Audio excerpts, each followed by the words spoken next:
l'aube d'une nouvelle conscience. La terre rouge du continent frémit, sous les pas d'une génération qui refuse de courber l'échine.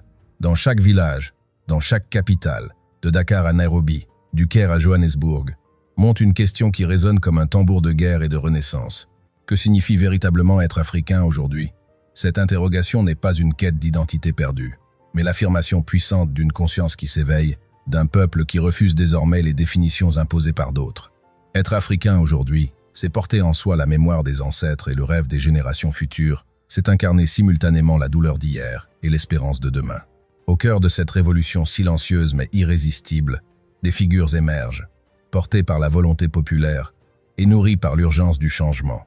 Ibrahim Traoré, ce jeune capitaine du Burkina Faso, est devenu sans le chercher le symbole vivant de cette renaissance africaine.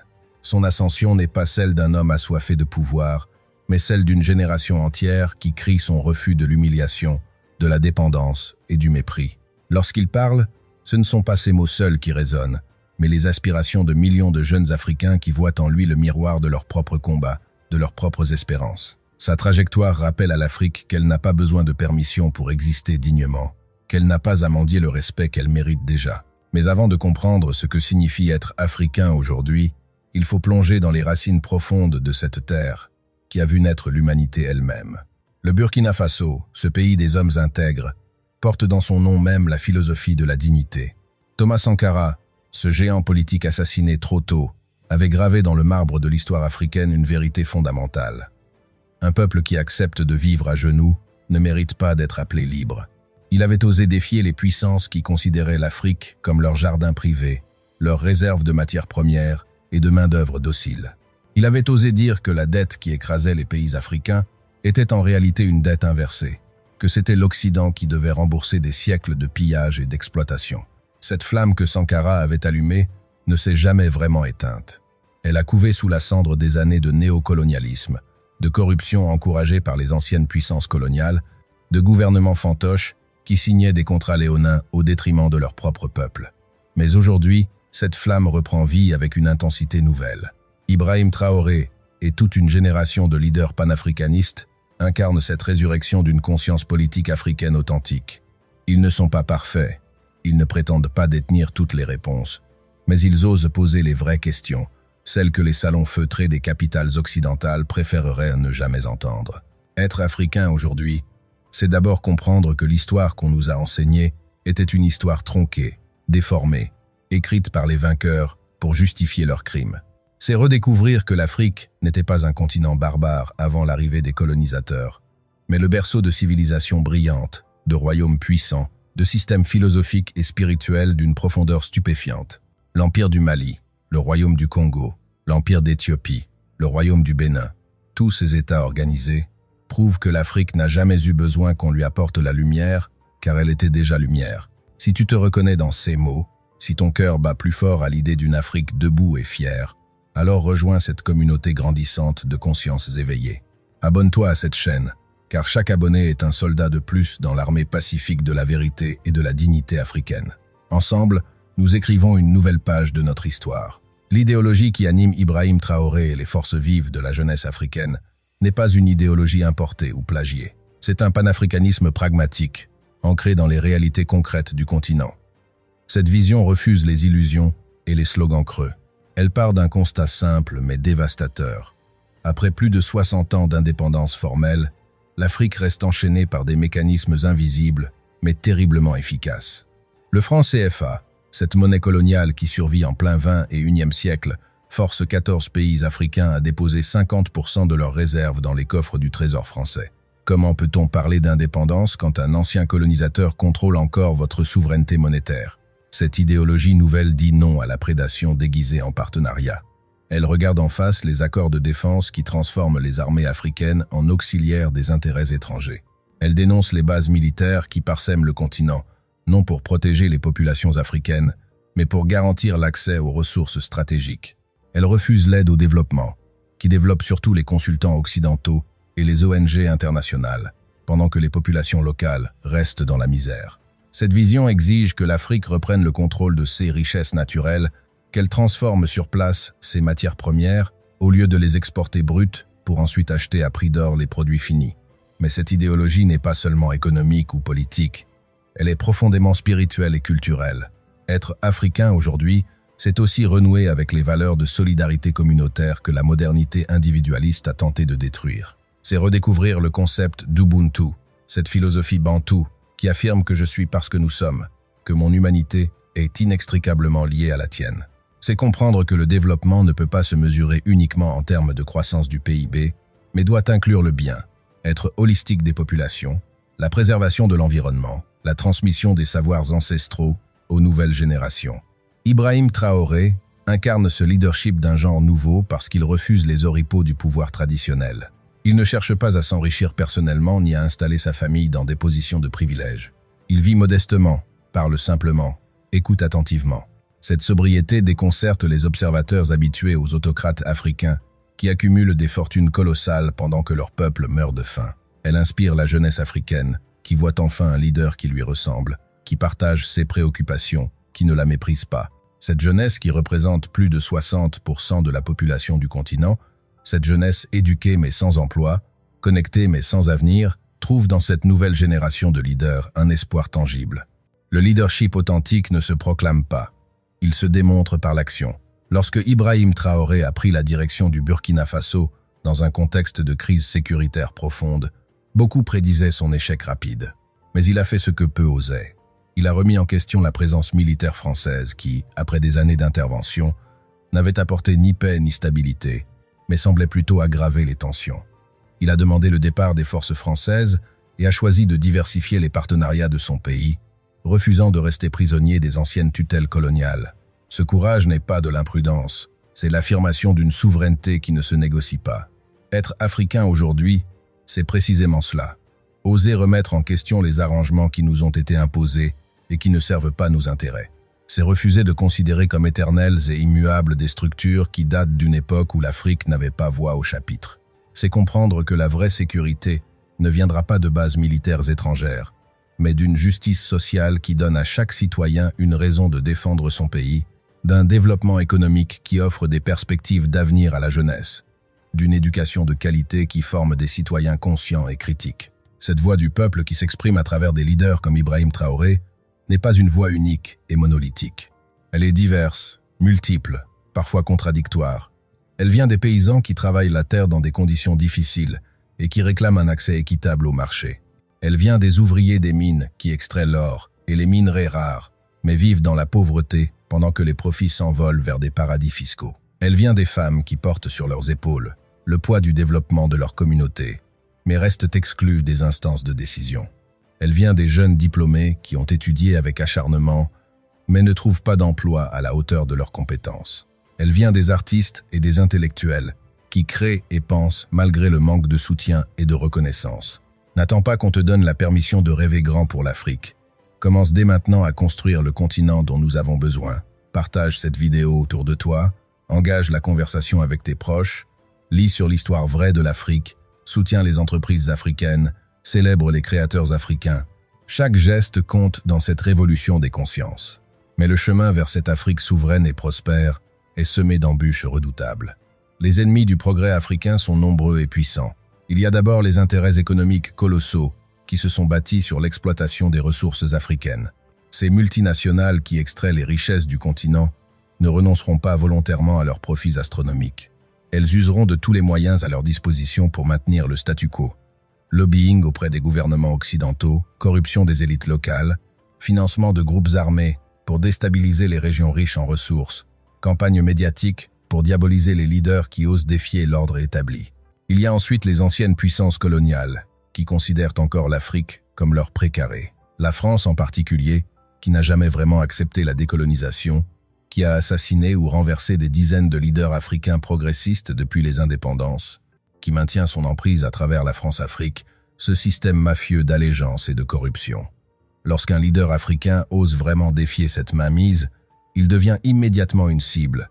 Les médias occidentaux le présentent comme un dictateur, un populiste dangereux, un pantin de puissance rivale. Les sanctions économiques pleuvent, les pressions diplomatiques s'intensifient, les menaces voilées se multiplient. Il y a également les élites africaines corrompues, ces bourgeoisies compradors, qui ont vendu leur âme et leur patrie pour des miettes du festin colonial.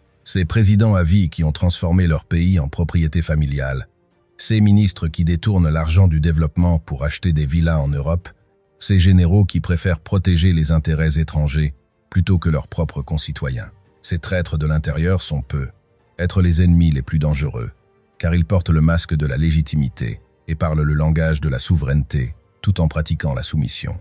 Ibrahim Traoré et ceux qui marchent sur la même voie connaissent ces dangers. Ils savent que Thomas Sankara a été assassiné, que Muammar Kadhafi a été lynché après que son pays ait été détruit, que Patrice Lumumba a été torturé et tué quelques mois seulement après l'indépendance du Congo.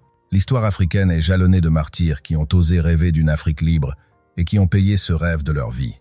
Mais cette conscience du danger n'engendre pas la paralysie. Elle nourrit au contraire une détermination farouche. Car ces leaders savent aussi qu'ils ne sont pas seuls, qu'ils portent les espoirs de millions de personnes, que leurs combats transcendent leurs individualités. Les sacrifices exigés par cette lutte sont immenses. C'est accepter de vivre sous la menace constante, de voir sa réputation salie par des médias hostiles, de subir des embargos et des sanctions qui font souffrir les populations. C'est renoncer au confort d'une compromission lucrative pour assumer l'inconfort d'une intégrité coûteuse. C'est savoir que chaque pas vers la vraie indépendance sera combattu avec férocité par ceux qui profitent du système actuel. Mais c'est aussi comprendre que l'alternative, c'est-à-dire la perpétuation du statu quo, n'est pas viable, qu'elle condamne l'Afrique à rester éternellement un continent dominé, exploité, humilié. Être africain aujourd'hui, c'est accepter de porter ce fardeau historique avec dignité et courage. C'est comprendre que nous sommes à un carrefour décisif de notre histoire, que les choix que nous faisons maintenant détermineront le sort de nos enfants et petits-enfants. C'est refuser la facilité du cynisme qui dit que rien ne peut changer, que l'Afrique est condamnée à la pauvreté et au chaos. Ce cynisme est un poison distillé par ceux qui ont intérêt à ce que l'Afrique reste faible et divisée. La vérité, c'est que l'Afrique dispose de toutes les ressources nécessaires pour devenir une puissance mondiale. Des terres arables pour nourrir la planète, des minerais stratégiques pour la transition énergétique, une jeunesse nombreuse et dynamique, une créativité culturelle qui influence déjà le monde entier. Au-delà des enjeux matériels et politiques, ce combat pour une Afrique nouvelle revêt une dimension profondément spirituelle. Nos ancêtres ont survécu à l'esclavage, à la colonisation, au génocide, aux famines organisées. Ils ont préservé contre vent et marée des traditions, des langues, des systèmes de connaissances qui sont autant de trésors pour l'humanité. Cette résilience extraordinaire n'est pas le fruit du hasard. Elle témoigne d'une force spirituelle puissante, d'une connexion profonde avec les forces vitales de l'univers. Les spiritualités africaines traditionnelles, trop longtemps méprisées et diabolisées, enseignent l'harmonie avec la nature, le respect des ancêtres, l'importance de la communauté, l'équilibre entre le monde visible et le monde invisible. Ibrahim Traoré, lorsqu'il parle, invoque souvent cette dimension spirituelle du combat pour la souveraineté.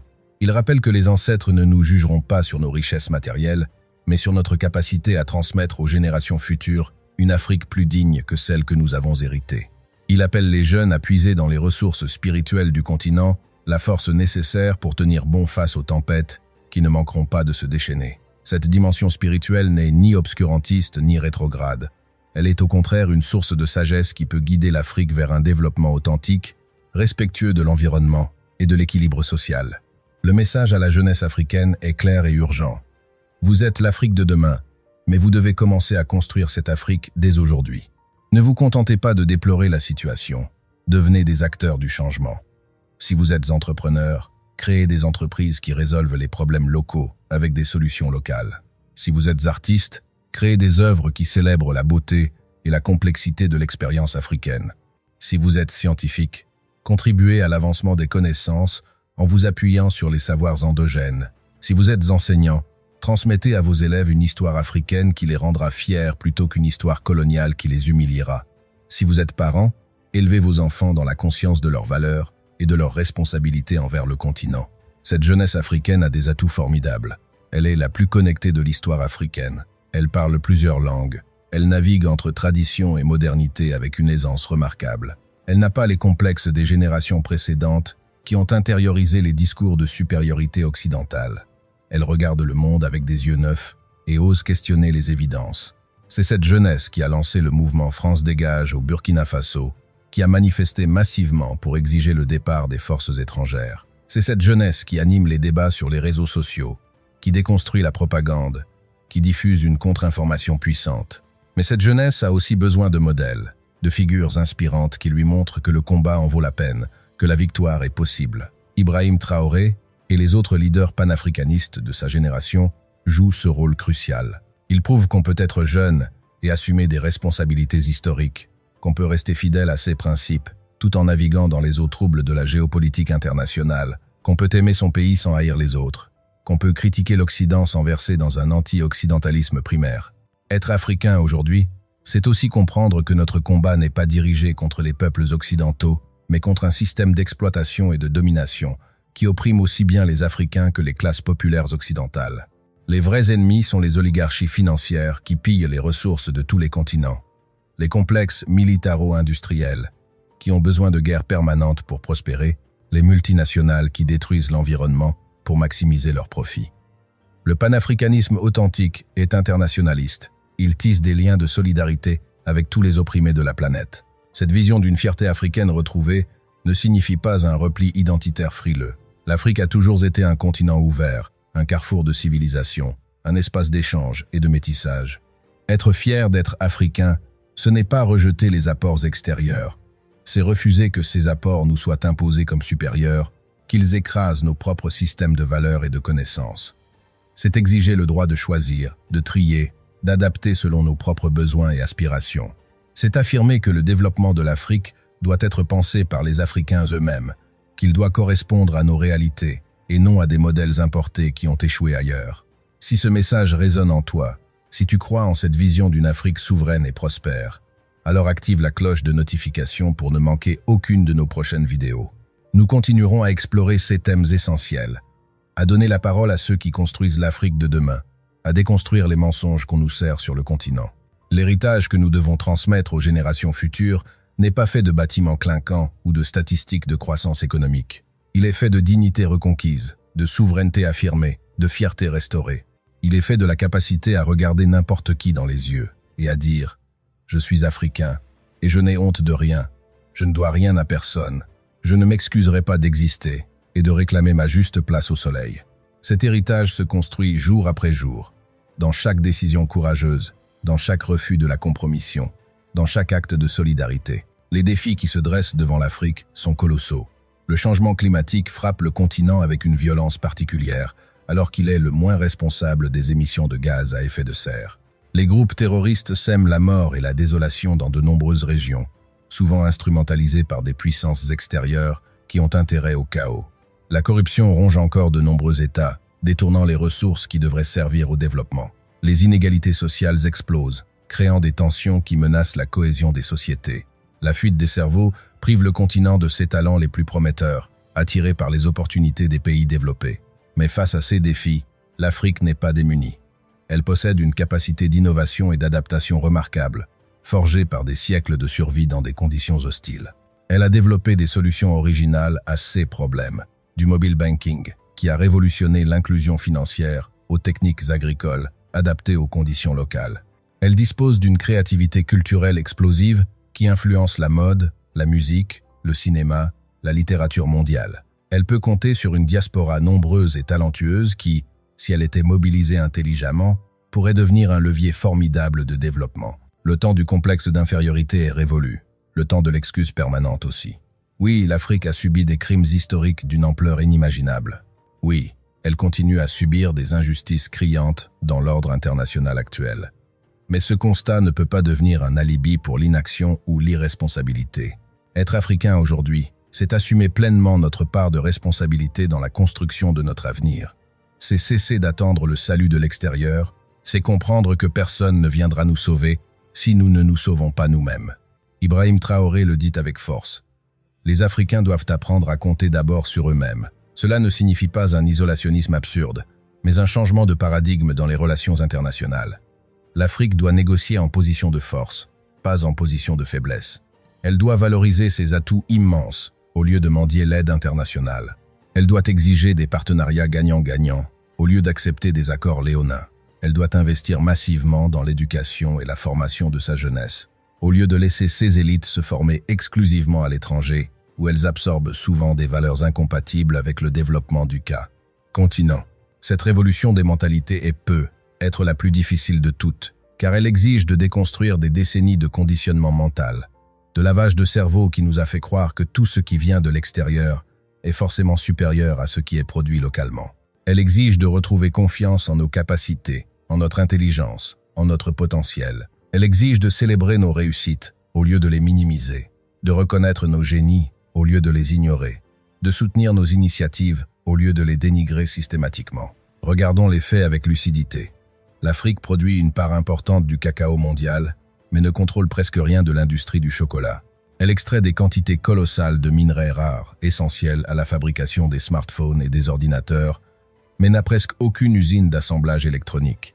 Elle cultive du coton de qualité exceptionnelle, mais doit importer des vêtements produits ailleurs avec ce même coton.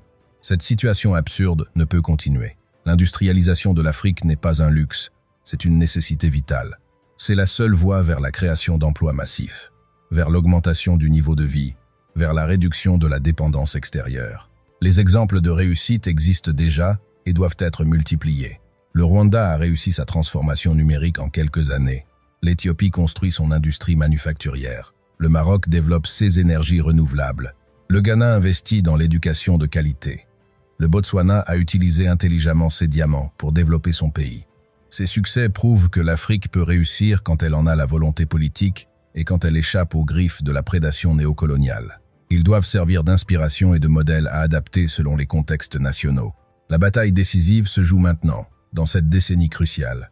Soit l'Afrique saisit cette opportunité historique pour affirmer sa souveraineté et engager un développement authentique, soit elle manquera ce rendez-vous avec l'histoire et restera un continent dominé pour encore plusieurs générations. Les conditions sont réunies pour une rupture. Une jeunesse nombreuse et consciente, des leaders nouveaux qui n'ont pas peur de défier l'ordre établi, des technologies qui permettent de court-circuiter certaines étapes du développement, une lassitude généralisée face au néocolonialisme, une solidarité panafricaine qui renaît. Ibrahim Traoré et ceux qui partagent sa vision le savent. Ils n'ont pas le droit à l'échec. Trop de martyrs sont tombés avant eux. Trop d'espoir repose sur leurs épaules. Trop de regards d'enfants africains sont tournés vers eux. Mais ils savent aussi qu'ils ne peuvent réussir seuls, que cette bataille nécessite la mobilisation de toutes les forces vives du continent, que chaque Africain, où qu'il soit, a un rôle à jouer dans cette grande entreprise de renaissance. La conclusion de ce discours ne peut être qu'un appel vibrant à l'action. Si tu as lu ou écouté ces mots jusqu'au bout, c'est que quelque chose en toi a résonné avec ce message. Ne laisse pas cette étincelle s'éteindre. Transforme cette émotion en engagement concret. Commence par les gestes simples. Achète africain chaque fois que tu en as la possibilité. Soutiens les créateurs et entrepreneurs africains. Éduque-toi sur l'histoire vraie de l'Afrique. Transmets cette connaissance autour de toi. Démasque la propagande mensongère sur le continent. Célèbre chaque victoire africaine, grande ou petite. Puis engage-toi plus profondément. Implique-toi dans les organisations panafricanistes. Participe au débat sur l'avenir du continent. Utilise tes compétences pour contribuer au développement de l'Afrique. Inspire les jeunes autour de toi. Refuse toute forme de discrimination ou de mépris envers ce qui est africain. Exige de tes dirigeants qu'ils défendent réellement les intérêts de leur peuple. Construis des ponts entre Africains de différentes régions, langues et cultures. Enfin, n'oublie jamais que tu portes en toi l'héritage glorieux de nos ancêtres et la responsabilité sacrée envers les générations futures. Tu n'es pas juste un individu isolé poursuivant ses intérêts personnels. Tu es un maillon de la grande chaîne de l'histoire africaine. Ta vie a un sens qui te dépasse, une mission qui transcende ta propre existence. Que tu sois sur le continent ou dans la diaspora, que tu sois jeune ou moins jeune, que tu occupes une position importante ou non, tu as le pouvoir de faire la différence. Être africain aujourd'hui, c'est finalement assumer cette identité avec fierté et détermination. C'est refuser la résignation et le fatalisme. C'est croire envers et contre tout que l'Afrique peut et va réussir. C'est travailler chaque jour à concrétiser cette vision d'un continent souverain, prospère, respecté. C'est comprendre que notre combat n'est pas contre les autres, mais pour nous-mêmes, pour notre dignité, pour notre avenir. C'est réaliser que nous n'avons pas besoin de permission pour exister pleinement, pour réussir brillamment, pour contribuer positivement à l'humanité. L'aube se lève sur l'Afrique, une aube longtemps attendue, souvent différée, mais désormais inéluctable. Les forces de la nuit tenteront de repousser cette lumière naissante, de la contenir, de l'étouffer. Mais elles échoueront, car le temps de l'Afrique est venu. Rien ni personne ne pourra arrêter un peuple qui a décidé de reprendre son destin en main, de marcher la tête haute, de construire son propre chemin vers le progrès et la prospérité. Alors debout, fils et filles d'Afrique. Debout, héritiers de Soundiata Keita et de la reine Nzinga. Debout, descendants de Thomas Sankara et de Patrice Lumumba. Debout, génération de la Renaissance africaine. L'histoire vous appelle, le continent a besoin de vous, l'avenir se construit maintenant. Que chacun prenne sa place dans cette grande marche collective vers la libération totale et définitive. Que résonne sur tout le continent le cri de ralliement des hommes et femmes intègres. L'Afrique vaincra, car l'Afrique est debout.